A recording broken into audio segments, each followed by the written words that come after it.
देश में कोरोना की दूसरी लहर के काबू में आते ही लोगों ने फिर से लापरवाही बरतना शुरू कर दी है, जो आने वाले दिनों में ज्यादा घातक साबित हो सकती है। ये लापरवाही कोरोना वायरस की तीसरी लहर का कारण बनेगी। आइए जानते हैं देश के 3 बड़े डॉक्टर्स से तीसरी लहर कब आ सकती है।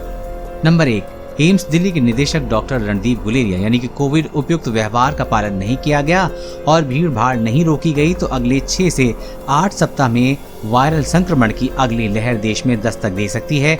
जब तक बड़ी संख्या में आबादी का टीकाकरण नहीं हो जाता तब तक कोविड उपयुक्त व्यवहार का आक्रामक तरीके से पालन करने की आवश्यकता है।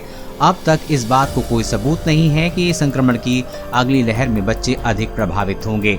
नंबर 2, दिल्ली स्थित गंगाराम अस्पताल के doctor Ved Chaturvedi, virus mutate हो रहा है इसलिए माना जा रहा है कि तीसरी लहर आ सकती है। इंग्लैंड में अचानक से केस फिर से आने लगे हैं और वहां लॉकडाउन लगा रहे हैं। उसी तरह अगर हमारे यहाँ शुरुआत हो रही है तो केवल सरकार की जिम्मेदारी नहीं बल्कि खुद के व्यवहार में बदलाव लाना होगा। इससे अगर तीसरी लहर भी आती है तो हम उसे रोक सकते हैं, एक तो अपने व्यवहार से और दूसरा वैक्सीन से। नंबर 3, एम्स दिल्ली के प्रोफेसर निरंजन निश्चल, तीसरी लहर मुख्य रूप से 2 महत्वपूर्ण कारकों पर निर्भर करेगी।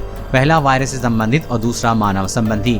वायरस में होने वाले म्यूटेशन और उससे जनित जटिलताएं हमारे हाथ में नहीं है, लेकिन मानव संबंधी कारकों को हम अपने प्रयासों से दूर कर सकते हैं। तीसरी लहर से बचने के लिए लोगों को कोविड से बचाव के बताए गए नियमों का सख्ती से पालन करते रहना होगा। कसे हुए मास्क पहनने, हाथों की साफ सफाई रखना और शारीरिक दूरी बनाए रखना हर समय आवश्यक है।